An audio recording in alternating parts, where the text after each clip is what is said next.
Hey, this is Sigma here with MGE, and today we're going to be discussing the ins and outs of Gravelpit.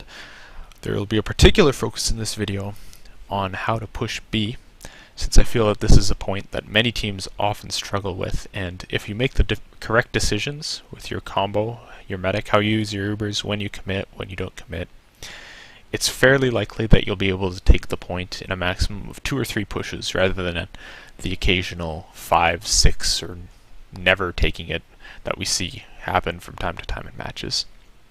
And to be fair, that is sometimes the cause of just being massively out-DM'd by the opposing team, but by making the right decisions, you maximize your chances to capitalize on any kind of advantage you get from whatever fluky shots that allow you to overcome the defender's advantage of the other team. So to support this, I'll discuss a little bit about what the defense is doing on B, just so we have a basis for what we're attacking against. And most B defenses are quite similar. I mean, you may see a sniper here and an extra scout there. You may see an MGE or not. You might see a heavy, rarely, something like that. But the basic ideas remain intact, so I'm just going to talk about that, not too much. And then I'm going to just throw in a little bit at the end about taking C, just to kind of contrast with how much easier it is once you have spawn advantage on your side. Because that's how spawns work on GPIT. As you get more points, you get a faster spawn. So, let's just jump right into it. Now, I did have a few clips prepared with people acting out some of these scenarios I'm about to talk about, but unfortunately the Halloween update hit and the demo complains about Delta client ticks or something, and now it doesn't play. People just float in the air and nothing makes sense, so I'm just going to talk our way through it. So the first thing to discuss is a strategy that began to come into play a few seasons back, maybe season 5 in ESEA, some 4, I don't know. But the basis of it is you don't need your entire team to go to A to cap it almost as fast as possible. Just sending your scouts is good enough. And you can often get away with that because it's extremely risky for a team to go defend A, since the threat of your combo just coming there with Uber, getting a favorable exchange, or just straight up pushing B is too much for your combo to move over there, and leaving more than 2 or 3 players, or even leaving 1 to 3 players there, is a massive risk, because if they go down, then you're hugely disadvantaged on the defensive point B. So oftentimes the most you'll see defending A is a sticky trap and no players, or 1 player who's just a scout or an engineer with a gun on the ramp watching, because it doesn't matter if you lose that 1 player, since he can just snipe from spawn and be annoying anyways. It's really just getting a demo medic or soldier trapped in your spawn that kills you. That frag you just can't give up. So the first paradigm is that it's safe to just send your scouts to A. You're likely going to get the cap almost as fast as if you'd sent your full combo. Now, the second point is, what the heck's your combo going to do during that period of time? And the answer is, you try to generate yourself an Uber advantage. So pushing 4v6 after having sent both your scouts over to A is not the best idea, but if you don't commit your medic, you just have your medic buff people at the spawn door, and then just send both soldiers and the demo out to jump the enemy medic and try to make them pop. And basically, it doesn't really matter if it fails, because all that comes out of it is you have your spawns, you finish your A cap, and then you're into the Uber versus Uber situation, which is not ideal. It's better to have Uber against no Uber, but you didn't risk too much for it, so it's not too bad. And then if you do get the pop, you have the luxury of pushing with advantage. So a little bit about this. Whether or not this suicide is successful is largely determined by a couple factors. First off, if the demo man stickies the B spawn door, you're almost guaranteed to fail, because you're going to take so much damage coming out the door that you can't jump, or you're probably going to lose a player, maybe 2. So that shuts it down immediately, but you know, as discussed, that's okay because you're not risking too much by doing this play. So your surviving players and your medic could just move over to A, or leave the medic in spawns for safety even, and you know, not too much lost. But if the demo doesn't stick it sets up a trap to delay A, which is fairly common, then you have a chance of success. And that chance is largely based on what the medic is doing. So the old style always had your medic stand here, your soldiers stand up there just to watch the spawn door, and this position is almost a guaranteed success of this suicide, because what's going to happen is you're going to just fearlessly charge out. You're not trying to take a health advantage from their enemy soldiers. You're just trying to, you know, power on through using your buffs, force them away from the door because you have 3 people there and they only have 1 or 2. And then just jump on the medic. So even if the medic starts retreating just as you come out this door, even if he recognizes this is what you're doing, I need to get away, he's not going to make it farther than here before you're jumping on him. So you have a reasonably good chance of putting a lot of damage on the medic to make him drop or pop, and that just opens up for a very easy success on your B push on the first attempt at a take.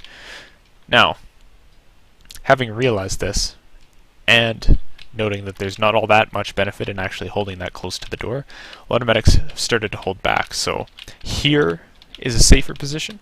If they get the call immediately, coming from a soldier on the shack who's watching, spamming, listening for the hit sound, you start running back immediately to a gun, perhaps back here, or you try to hide in the house or something like that, you can often survive. It's a little risky still, because if you don't start backing up immediately, you still get caught out in that awkward place where you're not really covered by the gun and you're just kind of out in the open, and you're forced to pop. That's another good point for the attack here. Now, to counter this, there's a few options. I've seen medics hide up here inside the connector towards C. Can stand way back on cliff already in like the standard holding position back here. You're too far to get to, it's not possible. Can stand back by the gun right from the get-go, that's okay too. You can hide in this house and hope they don't find you, which is reasonable. It's an odd place to stand, you're not visible. You put your medic gun away and then there's no crackle to give you away. You can hide under the bridge. Basically, you have a lot of options. I think the safest is probably staying up in the C connector, because there's no way in heck they're going to get to jump you and you have your pocket watching for you from here.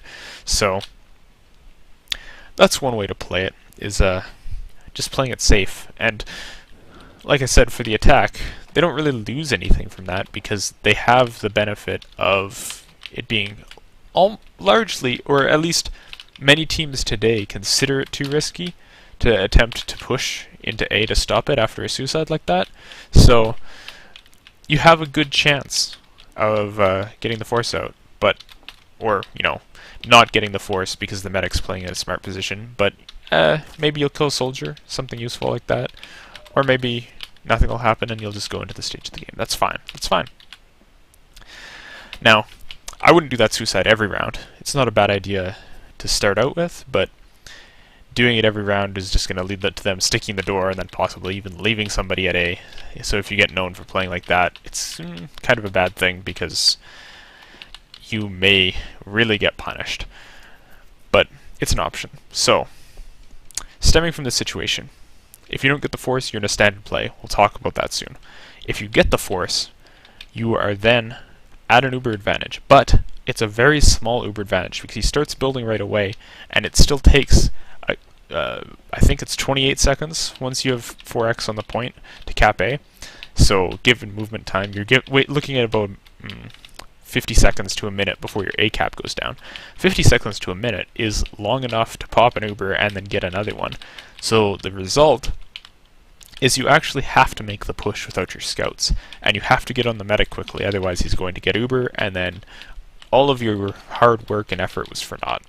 So the idea is, go in, get the pop, great, and then you have to push with your 4 players, your scouts finishing capping A midway through the push, and then coming in. And pretty much all you need to do on that push is take a soldier demo directly at the enemy medic, and either force them to leave and take position on cliff, which sets you up really strongly for the cap on B, or you you kill the medic and then, you know, easy round. So basically the idea is you locate the enemy medic, probably pushing out a short. Long works too, but it's easier for them to kite in my opinion. So you locate the enemy medic, you push out a short towards him, probably somewhere around this area, because the smart play for him is to back up onto cliff, get away from you, or perhaps kite out this way, but it's risky. And then basically you either get your combo up on cliff here, block the doors so they can't get back in, or if they ran over here, you just chase them down, kill the medic, and that's that. So that's all well and good. But as I discussed, it's really easy for the enemy medic to just stand in a smart position and not let you get that uber advantage. So what do you do when you don't have an advantage? How do you take this? I have seen some teams just opt to suicide over and over and over again until they get the force, and then they push with the uber advantage, and that's that. I don't like that style of play particularly, because if the other team realizes that's what you're doing, they can just play the medic super far back, behind guns, behind everything, and you're never going to make him pop, and you're never going to kill him. And all you're going to do is kill time, waiting for spawn skin again. So I do support suicides whenever you don't have Uber. You just send all 4 members of your team, both scouts, whatever the class they may be playing, spy, whatever, soldier, demo, or I guess now the Boston Bashers unbanned in North America. Maybe you could send 2 soldiers and have a scout build Uber. That could be interesting. But you just send them on the enemy medic. They go in, try to get the pop or die quickly.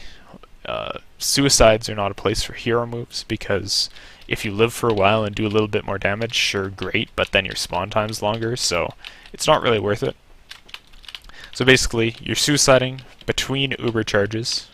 That's when you have like less than 40%, you're doing suicides to get an attempt at a force, and then if you get that force, you can just push with your next Uber in that same fashion. Chase the enemy medic down, force them to leave, and then you get the cap.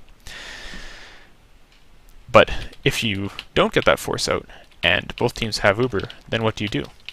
There's a few plays that you see pushing into B. I'll just go through one by one basically. First off is coming out from the C side, usually out of this door, or possibly using the other one to spam the gun location. Let me just run over there real quick. Peeking out of here, spamming this. Normally the positioning of the enemy team to counter a C push is having the combo blocking this door. You know, roamer or scout or whatever is just watching from roof, looking at the other tunnels to make sure no funny business is going on. And you have the demo trapping up here, spamming up here, because basically because a soldier standing here has that little ramp that gives him a disadvantage, but the demo doesn't affect him. So that's why this is the demo side. And essentially what you're doing is just, you know, forcing them out. So back to the actual push part of it. The idea is generally you Uber your demo at this door, attack the sentry, force the pop, and then, you know, hope things fall out from there to work into your favor. So I'll just discuss a few things about this door. First, people Ubering demos out, it's relatively easy to block the door with your combo, and it's always a good idea to do it if you can.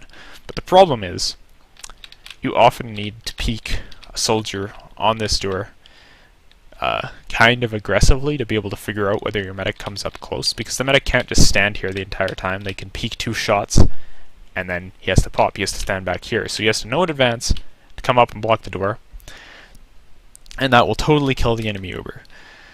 So you can peek the soldier out to watch for it, but the problem with peeking the soldier out is that the attacking team can just opt to have their demo and soldier focus this door, just take a look at this door for 5 seconds before they push, see if they can bait you into peeking out there, and then you get forced to pop.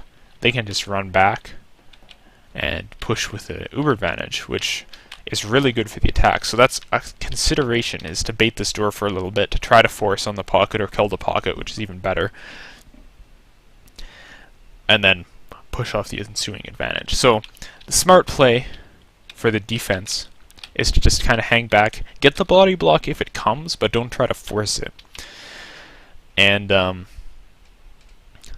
then let's just say the attacking Uber gets in, because it generally will if you're not able to peek so far and nothing weird going on is like happening, like them baiting this and actually getting the force out because you're peeking too far or whatever. So the pop comes in. What does the demo man have to do? Is to kill the gun, force the pop.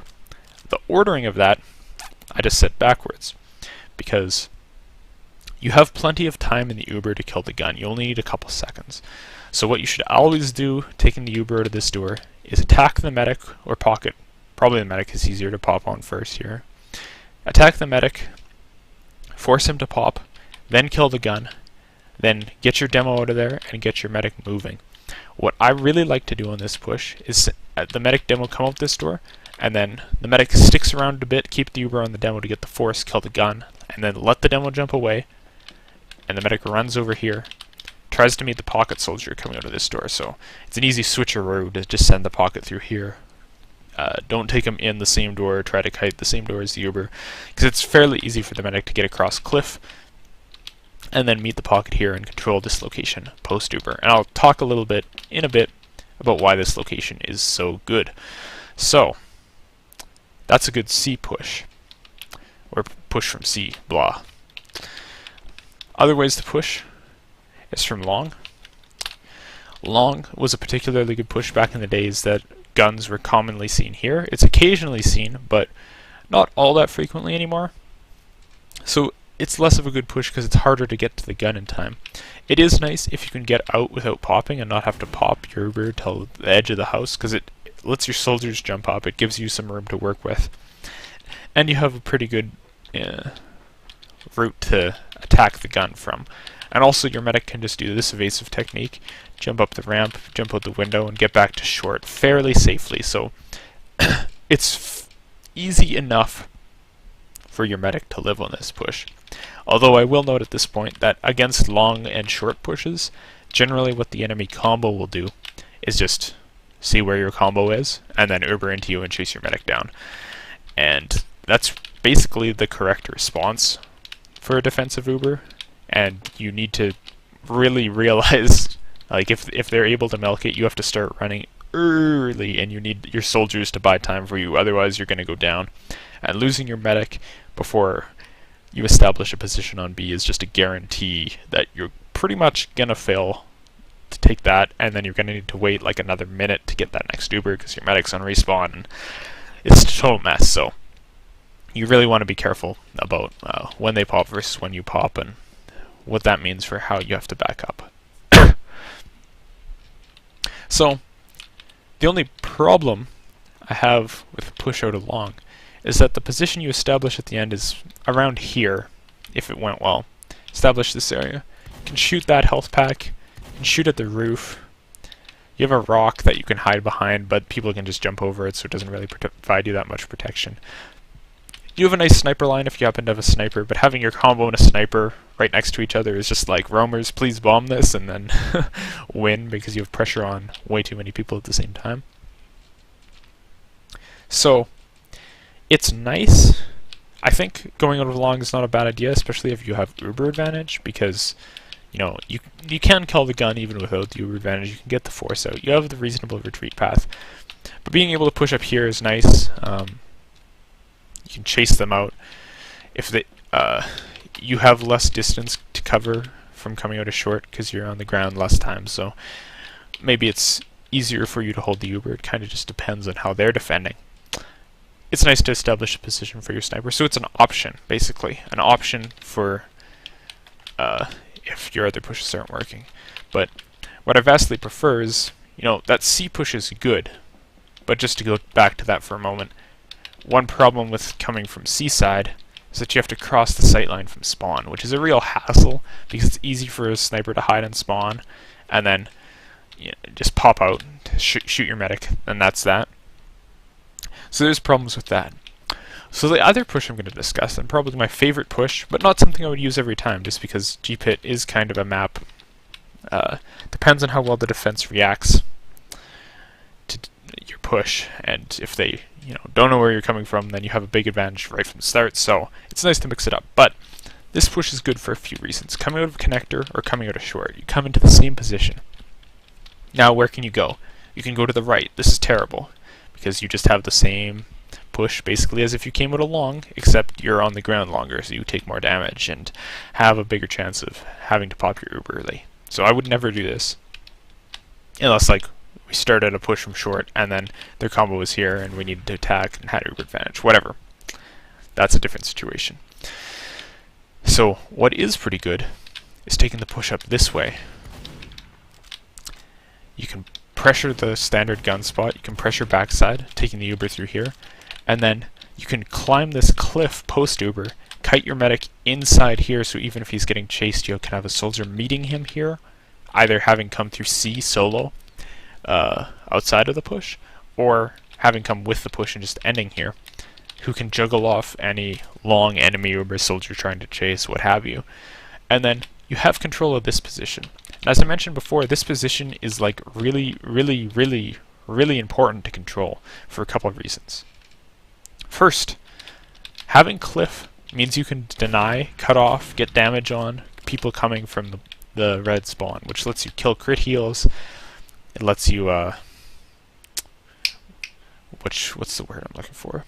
Lets you deny people from getting back into the fight, so you can split up the enemy team and get basically a numbers advantage even if they have nobody down. If you have people stuck at C, then you can move quickly onto their people at B and they'll just die basically, so good for you. The other thing is, as you may notice just seeing here, you can shoot that health pack or take it, you can shoot that health pack or get to it, and you can step out a little, you can spam this health pack, you can spam the gun position. And what do we have here? Another health pack. That's all 4 health packs that are next to B that you have control of or are able to damage, having taken this particular position with your combo. So that's something quite important to note, in my opinion, actually, is controlling these health packs gives you a big advantage. So if you can hold this as the attacking team, the defender's advantage is almost completely mitigated, because what they gain from having control of these health packs is now gone, because if they try to take one, they just take a rocket. So this position is a really good position to hold and then recommit from. So that is, you know, an easy way to take your uber in, end your uber, and then have a nice safe spot to spam, trade damage, use health packs, and hopefully be able to win the push. And, you know, if something goes wrong, if you lose your medic, then you're just back to suiciding between ubers. Or if the push goes badly, what you do is get your medic out through this door. He can just run back to A alone, even if he has to, or with a scouter pocket, and you just suicide on the enemy medic to make your next push stronger. But essentially all you need to do is keep repeating that until you get, you know, that extra frag, or you get the uber advantage, or whatever may happen to swing things in your favor that allows you to eventually commit, take B, lock down the cliff in the same way the defenders would with the demo, probably taking care of that side and the combo over here, get the cap and move on to C. So this is gone for a while, but as promised, I'll just quickly note the advantages that you have going into C that you did not have for the B defense or the B attack. Now the nice thing is, first, your spawn is like 4 seconds long all the time, so suiciding, just, you know, trading numbers with them and then repushing is really strong, since your spawn is much faster. They're closer, but you can just overcome that with a level 3 teleporter positioned in this area. It's very hard for them to push out here, so I really support getting a level 3 teleporter into this point. And the other thing is that critzing into this point is extremely strong, because it totally counters the common strat of having a heavy up top. It forces early pops out of the enemy, since a sticky can hit any of the common medic hiding spots there, back there, on the tower. It's easy to force them to force the enemy medic to drop Uber if he's hiding up on the tower, because he has no sight line on you. Although with good reactions he'll be fine, but sometimes it can happen. And it's hard for them to punish, even if they're holding up in these aggressive positions with Uber. They have to Uber into you through this tunnel with like what, 1, 2, 3, 4 corners that your pocket soldier can juggle the enemy the enemy soldier on while your medic retreats back here. It's very hard for them to commit out, particularly if you also have like a sentry gun here since you're already running an MGE. So essentially what a C push boils down into, or what I will often do on C pushes, is if I still have Uber from the push on B, since I generally prefer Uber to crits taking B, I'll always just overcommit myself and try to climb the tower, regardless of how the push is going, just so I can die and switch to crits on the first time. If I overcommit and we have the slight advantage that my overcommit lets us take advantage of, then great, we win on the first push. If not, I just switch to crits, we get an NG, and then essentially all you need to do is you suicide, and then you get crits, you crits in, and then you suicide, you get crits, you crits in, until when you're going into suicide or you're going into crits, you notice that they have no Uber, or they're like 2 players, 3 players down, since they've constantly been fighting the entire time. You have faster spawns and you're just teleporting in. Then you just commit and you cap the point, and that's that. Easy peasy with spawn advantage. So hopefully what this video has accomplished, other than driving a few people insane with me just running around G-Pit as a scout for a long time and talking, I am really sorry about not having those acted out clips in here, by the way. Unfortunately the demo did break, so it's unfortunate. But hopefully what you take out of this is smart play around point B, not committing your medic unless you have an advantage that lets you win, or the Uber that lets you take this nice position right here, or, you know, rock if that's your thing, but mainly this nice position right here. And then, you know, pretty much do that a few times. Eventually you'll get an advantage just from having suicided on the medic after your push failed and letting your medic run away, or having suicided between pushes, or just having a nice Uber and winning that way. And then you just move on to C, get your overcommit on your medic, let him die, switch to crits, crits on them all day, get energy to teleport stuff, easy stuff. So what you should be seeing out of this, as if you're not massively outskilled by the enemy team and they're just hitting way more shots than you and you can't make anything happen, you should be able to manage consistent times on G-Pit rather than the kind of like luck game that a lot of people do end up feeling that it comes down to when you don't play in this manner and you just rely on, you know, random pushes and hoping you can frag better than them to secure your victory. This has been Sigma with MGE, signing out.